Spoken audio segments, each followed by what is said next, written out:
Kaj pravzaprav je zvok? Zvok so vibracije, mehansko valovanje, ki se širi v dani snovi. Opredelimo ga lahko s frekvenco, ta je povezana z višino tona, in amplitudo zvočnega tlaka, katera predstavlja glasnost. To, čemur pravimo zvok, pa je le naša percepcija zaznanega valovanja. Iz posnetka pa je dobro razvidno, kako brenkanje po strunah kitare povzroča tresenje le-teh in s tem sprošča vibracije.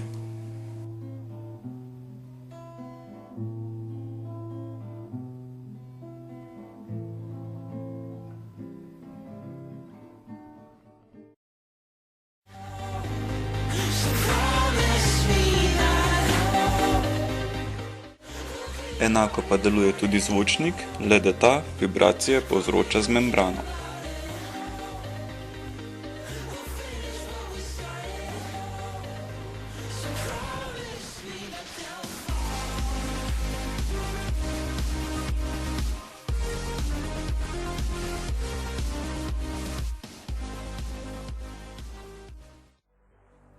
Zvočnik.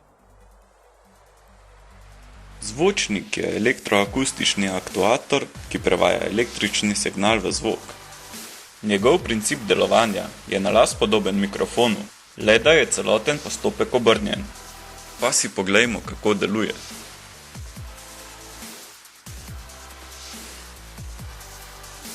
V rokah sicer drži magnetni ali dinamični zvočnik, vendar je njegovo delovanje zelo podobno elektrostatičnemu.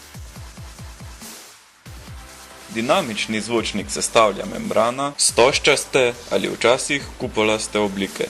Sestavljene pa je še iz trajnega magneta, elektromagneta, košare, pajka in fleksibilnega obroča. Ožji del membranastega stožca je pritrjen na tuljavo, ki deluje kot elektromagnet. Gre za navitje tanke žice, ki objema feromagnetno jedro. S tem ojača magnetno polje. Žica je na eni strani pritrjena na pozitivni, na drugi pa na negativni pol. Pod tuljavo pa se nahaja trajni magnet, ki je fiksno pritrjen na košaro oziroma okvir zvočnika. Tuljava je priklopljena na dva vtiča, v katera sta priklopljeni žici, ki jih povežemo z ojačevalcem. Ojačevalec nato izmenjuje pozitivno in negativno napetost med obema žicama, kar posledično spreminja polariteto na tuljavi oziroma elektromagnetu.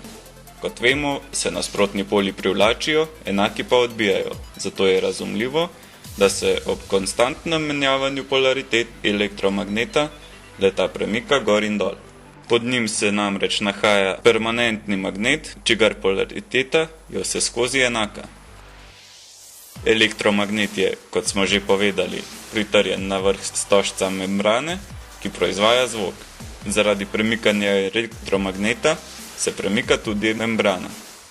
To pa povzroča vibracije in valovanje. Da izvedemo željen zvok, pa moramo dobiti ravno pravšno vibracijo membrane.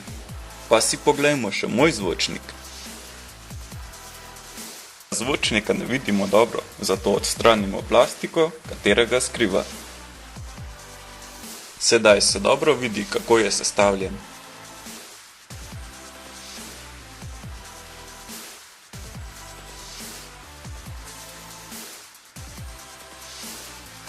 Na zadnji strani se lepo vidi žici z zvočnim signalom, speljani do vtičev. Iz vtičev pa ste žici speljani vsaka na svojo smer tuljave. Vidimo pa tudi membrano kupolaste oblike.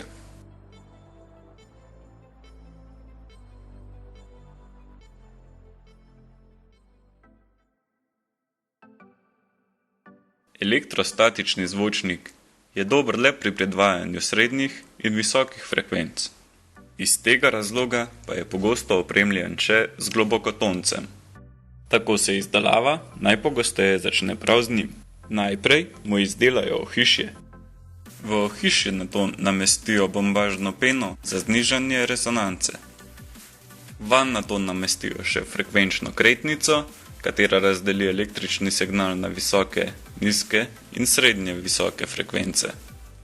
Nizke frekvence pošlje globokotoncu, visoke in srednje pa elektrostatičnemu zvočniku. Dodajo še vir napetosti in transformator. In globokotonec je končan.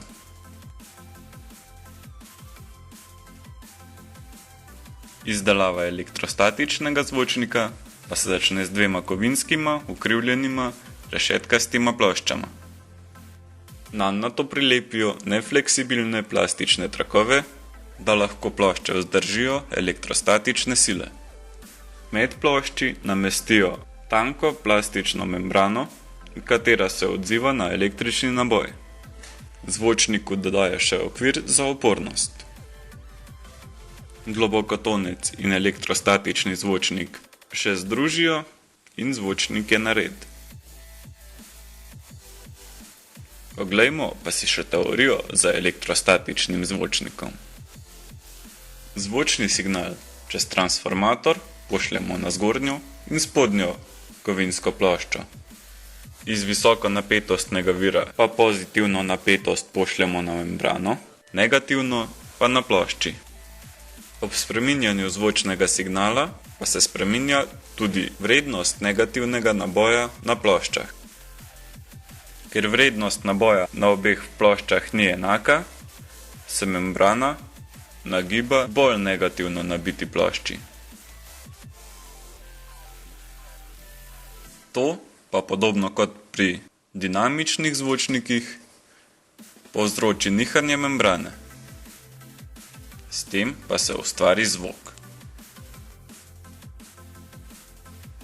Prednosti takšnega zvočnika je čist in kakovosten zvok, kateri se predvaja čez celotno membrano in tako lažje napolni večji prostor. Mogoča bi bila celo izvedba v zelo velikih dimenzijah, vendar so na žalost takšni zvočniki precej dragi. Iz tega razloga pa jih ima le redko kdo. Najti jih je zgolj pri zelo zavzetih audiofilih.